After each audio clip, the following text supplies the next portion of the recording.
खुलुमबाय बड'लेण्ड निउज 24 आव नोंथांमोनखौ बरायबाय। दिनै राज्य सभानि एमपि रोनगोरा नार्जारिया एमएलए जिरन बसुमतारीजों जयै 31C नं राजा लामानि सोनाब बंग सीमा श्रीरामपुरनिफ्राय कसुगावनि लामाखौ नायदिंहैयो। दासिमबो लामा आरो दालां लुफुंनाया आबुं जायाखै।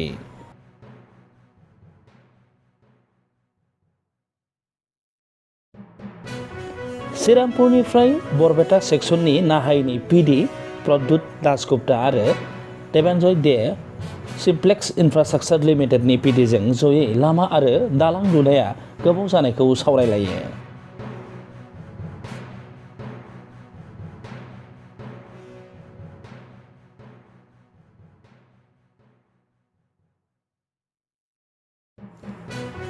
राज्य सभानि एमपि रोनगोरा नार्जारिया नाहाय आरो सिम्प्लेक्स इन्फ्रास्ट्राक्चार लिमिटेडखौ सम थिखानायाव खामानिखौ मावफुंनो थाखाय खावलायबावो।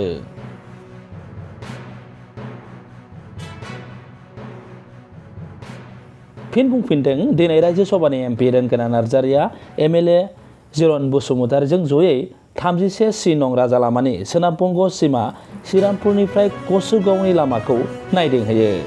दासिमबो लामा आरो दालां लुफुंनाया माखासे जायगायाव आबुं मावफुंजोबनो हायाखै।